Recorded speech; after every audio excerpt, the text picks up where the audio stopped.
Bonjour à tous et bienvenue sur cette nouvelle vidéo où nous allons aborder cette fois-ci les arcanes mineurs en commençant par les personnages de la cour que nous appelons aussi les figures ou les honneurs.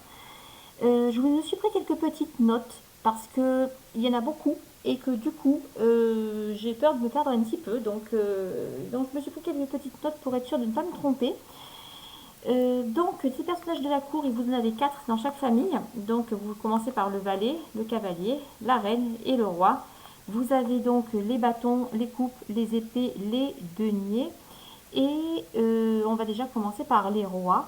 On va déjà commencer par la famille de bâtons ou de coupes. On va commencer par les bâtons, tiens. On commence par cela et ensuite je vais faire les 4 à chaque fois. Comme ça, vous aurez les mots-clés pour les 4. Bon, après, moi, je vous donne des mots-clés, mais faites confiance à votre ressenti. Regardez l'expression des personnages, regardez la position qu'ils ont, ce qu'ils ont dans la main, etc., etc. Et faites confiance à vos ressentis. Parfois, les mots-clés ne correspondront pas au tirage que vous êtes en train de faire. Donc, faites-vous confiance, les amis. Alors, on va commencer par la famille des bâtons. À commencer, alors, hop, je les ai pris à l'envers, bien sûr. Je les ai pris à l'envers, donc je vais tous les enlever, je vais vous les mettre au fur et à mesure, ça sera plus simple, ce sera plus clair. Donc, on commence par le valet de bâton qui est ici. Le valet de bâton, quand vous tombez dessus, eh bien c'est une personne qui va s'enthousiasmer. En fait, il est enthousiaste, il vient de trouver sa passion, il a la passion pour un bâton. Il vient de trouver sa passion, en fait, il est tout excité, il en est qu'au stade de la découverte, mais il va découvrir des choses. Alors, à savoir que par rapport aux 4 familles, les bâtons, c'est lié à l'action, c'est lié au feu. Donc là, vous êtes vraiment dans une famille où il y a de l'action qui est liée au signe du feu. Et donc, c'est une personne qui est enthousiaste de ses découvertes et qui est dans l'action. Il va enfin arriver, il a trouvé quelque chose qui lui convient et il va enfin pouvoir entrer en action avec cette passion et pouvoir vraiment commencer quelque chose de nouveau. Ensuite, il y a le cavalier de bâton qui est ici. Donc le cavalier de bâton. Alors une chose que je ne vous ai pas dit aussi sur les familles, je vais vous dire ça tout de suite, comme ça sera fait. Les familles, ce sont vraiment des familles, hein. On a vraiment, par exemple, le valet, il va être par exemple comme un enfant. Le cavalier, on le voit plus comme un adolescent. La reine, c'est plus la femme de la maison. Et le roi, ben, c'est le patriarche, c'est le maître de la maison. Donc vous avez vraiment l'esprit d'une famille qui est là. Donc là, on a déjà fait le valet. On va faire le cavalier maintenant. Alors attendez, je vais le pousser comme ça, moi je pourrais mettre les autres à côté. Donc le cavalier, c'est je fonce. En fait, il est monté sur son cheval, il a son bâton et il est prêt à y aller, il est prêt à rentrer dans le tas. Il va y mettre toute son énergie, hein. C'est vraiment l'action, donc il y met toute son énergie, hein. Là, il va foncer, il va y aller. Quelqu'un qui ne va pas compter ses heures, en tout cas, quelqu'un qui est fonceur, qui a l'habitude de toujours faire. Attention quand même de ne pas tomber dans le burn-out à force d'en faire, parce que ça pourrait être à double tranchant. Ensuite, vous avez la reine de bâton qui vient à côté, qui est une personne qui est assez séduisante. Bon, c'est vrai que les dessins ne sont pas terribles parce que c'est très médiéval et ils ont tous une sale tronche avec des cernes. Mais, je sais, ça va vous faire rigoler, mais elle est considérée à l'époque comme quelqu'un de séduisante. Donc, elle va séduire, elle va attirer, elle est sûre d'elle, elle est un petit peu magnétique. Vous voyez la personne qui va être la bonne copine et tout, qui va être la femme qu'on a envie de voir, avec laquelle on a envie de ressembler. Et voilà l'image qu'elle donne d'une femme qui est quand même sûre d'elle et qui est dans l'action aussi, hein. C'est la maîtresse de maison qui va s'occuper de l'association, des voisins, des enfants, qui va aider partout. C'est la chef d'entreprise qui va toujours être dans l'action, aller à droite, à gauche. Vous voyez, c'est vraiment quelqu'un qui est là et qui bouge tout le temps, en fait. Et le roi de bâton, qui est donc le mari, hein, le patriarche de la famille, lui, il sait ce qu'il veut et il sait comment faire pour l'obtenir et il agit pour l'obtenir. J'y vais, j'entreprends, je sais ce que je veux, Je monte ma boîte, pas question d'attendre ou de respirer passif, il faut qu'il se passe quelque chose, je passe à l'action. Donc il est dynamique, il est dynamite, oui, non, dynamique, pardon. Il est dynamique, il est réfléchi et il est attentif. Voilà pour la famille des bâtons. On va passer maintenant à l'autre famille, donc la suivante. Donc je reprends mes petites notes pour être sûre de ne pas me tromper. Et là, on va parler de la famille de coupe. À commencer avec la famille de coupe par, bien sûr, le valet qui est ici. Alors la famille de coupe, c'est une famille qui est liée à l'émotion. Vous savez, il y a une astuce pour se rappeler de ça. Quand on dit j'en ai marre, la coupe est pleine. Donc c'est l'émotion, c'est l'élément eau qui est là. Donc le valet de coupe qui est ici, il a un coup de cœur. Il a un coup de cœur pour quelque chose. En fait, il se rend compte de quelque chose et c'est une chose, un projet, une personne qui lui plaît vraiment. Et c'est vraiment le coup de foudre qui est là, vous voyez, c'est vraiment cette idée-là. Vous avez ensuite le valet de coupe. Donc le valet de coupe, en fait, c'est un idéaliste. Lui, il y va à l'instinct, hein, il y va au sentiment, il réfléchit pas trop en fait, hein, il est prêt à se défendre la veuve et l'orphelin, mais il n'est pas trop dans la réflexion, c'est vraiment, il fait ça à l'instinct. Ça va être une famille qui va faire de l'humanitaire par exemple. Le romantique, il croit à l'amour quoi qu'il arrive, c'est un gentil rêveur. Voilà, c'est le gentil rêveur. Un peu baba cool, un petit peu peace and love qui est là et c'est un petit peu cette énergie-là que cette carte dégage. Nous allons avoir ensuite la reine de coupe. Alors elle, c'est une personne qui est sensible. Elle ressent des choses, elle sait ce qu'elle ressent. Elle comprend tout de suite. Ça sera par exemple une personne qui a une grande sensibilité, une personne, si cette personne est dans les énergies ou dans le soin, ça va être une thérapeute, ça va être une personne qui sait écouter, qui sait ce que les autres ont sur le cœur et qui est sensible à tout ça. Donc c'est une personne à qui vous allez vous confier facilement. Voilà, c'est une personne qui vraiment a une sensibilité et qui va pouvoir vous aider les autres en tout cas. Et vous avez le roi de coupe. Le roi de coupe, eh bien, c'est limite un peu le roi de cœur en fait, hein. Il maîtrise ses émotions, il est maître de lui. En fait, c'est une personne qui maîtrise parfaitement ses émotions. Il est en pâte, il sent des choses, mais il se montre solide. Il ne se laisse pas submerger. Il est à l'écoute des autres, il est à l'écoute de ses sensations, mais il ne se laisse pas emporter. C'est un sage en fait. Il pense avec le cœur, mais il ne se fait pas piéger par les émotions. Donc c'est quelqu'un qui va être là, qui va vous écouter, qui va être maître de ses émotions, mais qui en même temps va comprendre les vôtres, va comprendre votre sensibilité, puisqu'il a de la sensibilité lui aussi. Donc voilà pour cette famille de coupe.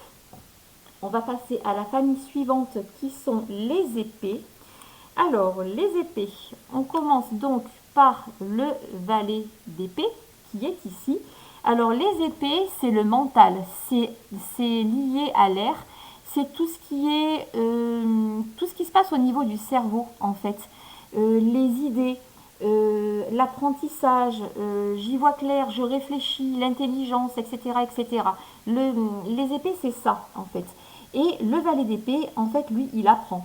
Il apprend des choses. C'est-à-dire que si vous tirez, par exemple, une carte comme ça peut peut-être dire que la personne va entamer une initiation, une formation, quelque chose qui... C'est une personne qui a envie d'apprendre de nouvelles choses tout le temps, en fait. L'éternel étudiant. Il est parfois méfiant. Il fait attention aux inconnus. Hein. Il ne se livre pas comme ça. Hein. Mais il est très dans l'intellect, en fait. Il réfléchit beaucoup. Il apprend beaucoup, il a soif d'apprendre.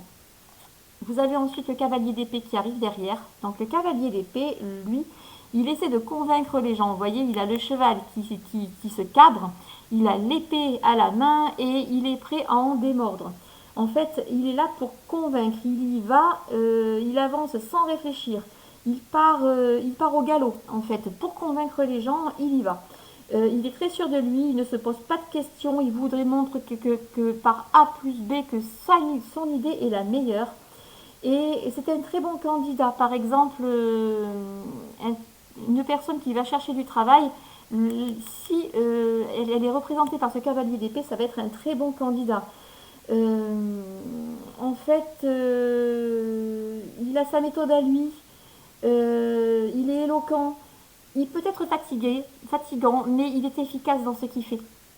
Il est efficace, il y va, il convainc, il est convaincu lui-même qu'il va y arriver et c'est quelqu'un quand même qui est assez efficace et qui est très dans l'intellect lui aussi. La reine d'épée qui arrive derrière, la reine d'épée, elle y voit clair en fait. C'est une personne qui voit clair, qui est lucide, qui est intelligente. On ne on la fait pas, elle, hein. Elle voit derrière les apparences, elle sait ce qui se passe derrière les masques en fait, hein. Les personnes qui n'ont pas de mauvaises intentions, elle les voit venir. Donc c'est quelqu'un qui a vraiment les idées claires et qui voit clair autour d'elle. Elle est incisive. Euh, elle comprend la situation, claque de suite comme ça, elle comprend une situation. Elle vous dit, si quelque chose la dérange, elle va vous le dire. Elle va pas y aller par quatre chemins, c'est paf, je te dis, voilà, aujourd'hui tu as fait une connerie, ça m'emmerde, je te le dis, paf, et elle tranche. Vous voyez, c'est quelqu'un qui est assez incisif. Mais ça peut être la super copine qui va sentir les choses arriver et qui va te dire, ça je le sens pas, n'y va pas. Elle est comme ça, la reine d'épée. Et ensuite, vous avez le roi d'épée. À côté, le roi d'épée, lui c'est Jordan, hein, c'est Monsieur Jordan. Je dis aux autres quoi faire. Je dis comment il faut faire. Il a un peu d'excès de zèle, on va dire. C'est quelqu'un qui a un peu de zèle. Par exemple, c'est celui qui va décider pour les autres, qui comprend toujours mieux que les autres, qui est persuadé qu'il a raison. Il est un peu lourd quand même, hein. Il est fatigant. Mais c'est quand même quelqu'un de très persuasif, de très intuitif, incisif, pardon, et qui réfléchit beaucoup, qui est très dans l'intellect, qui va couper le cheveu en quatre. Voilà, il est comme ça, le roi d'épée. Maintenant, on va passer à la dernière famille, la famille des deniers. Et qui dit denier, dit argent, dit matériel, dit travail, dit récolter ce qu'on a semé. Alors ici, je suis en train de me mettre droite par rapport à ma caméra. Donc ici, vous avez le valet de denier.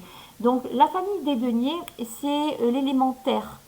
C'est tout ce qui est matériel, c'est les récoltes, c'est le travail, c'est tout ce que, en fait, on récolte ce qu'on a semé avec cette famille-là. Avec cette famille, oui, c'est la famille des deniers, c'est lié à la terre. Donc le denier, le valet de denier, en fait, il trouve.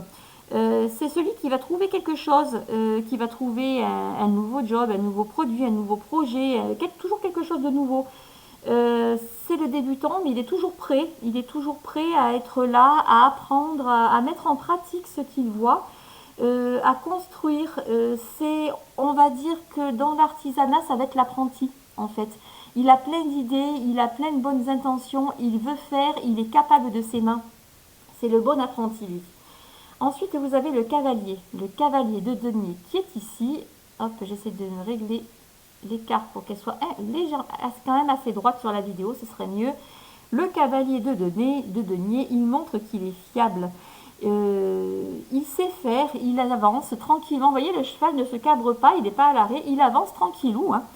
Il ne se pose pas de questions, en fait. Il est sûr de lui, il est sûr de bien faire son boulot parce qu'il le maîtrise. Et il ne nous casse pas les pieds à demander le comment du pourquoi, il sait.